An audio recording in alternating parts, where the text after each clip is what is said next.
हम आप लोग को एक हवन गीत सुनाती हूँ। मेरा हवन गीत अच्छा लगे तो प्लीज सब्सक्राइब करें, लाइक करें और कमेंट करके बताएं कैसा लगा। गोकुल में भीड़ भई भारी, हवन करे कृष्ण मुरारी। गोकुल में भीड़ भई भारी, हवन करे कृष्ण मुरारी। मैया यशोदा अंगनवा लिपावै, मैया यशोदा अंगनवा लिपावै। चौका पुरावै राधा प्यारी, हवन करे कृष्ण मुरारी। चौका पुरावै राधा प्यारी, हवन करे कृष्ण मुरारी।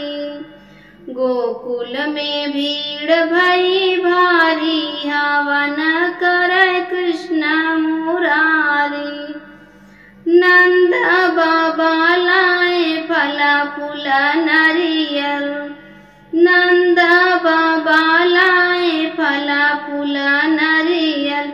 कलश धरावै राधा प्यारी, हवन करे कृष्ण मुरारी। कलश धरावै राधा प्यारी, हवन करे कृष्ण मुरारी। गोकुल में भीड़ भई भारी, हवन करे कृष्ण मुरारी। चंदन की लकड़ी बंदाउले आवे, चंदन की लकड़ी बंदाउले आवे। गियना लियावै राधा प्यारी, हवन करे कृष्ण मुरारी। गियना लियावै राधा प्यारी, हवन करे कृष्ण मुरारी। गोकुल में भीड़ भई भारी, हवन करे कृष्ण मुरारी।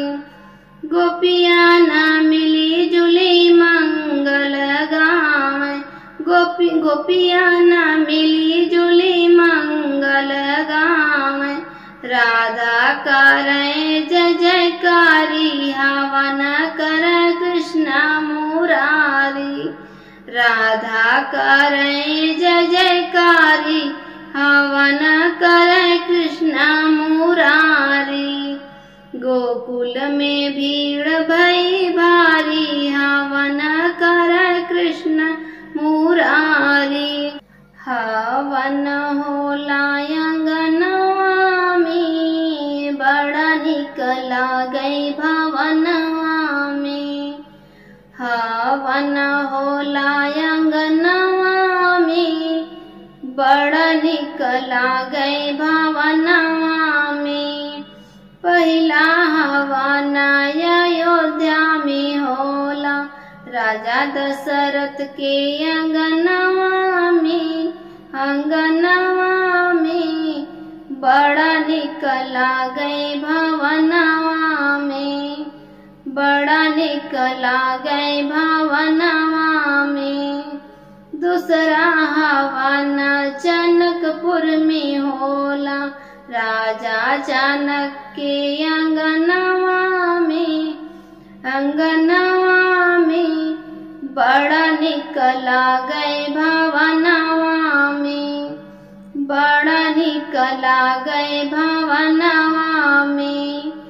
हवन होला अंगनवा में, अंगनवा में बड़ा निक लागै भवनवा में।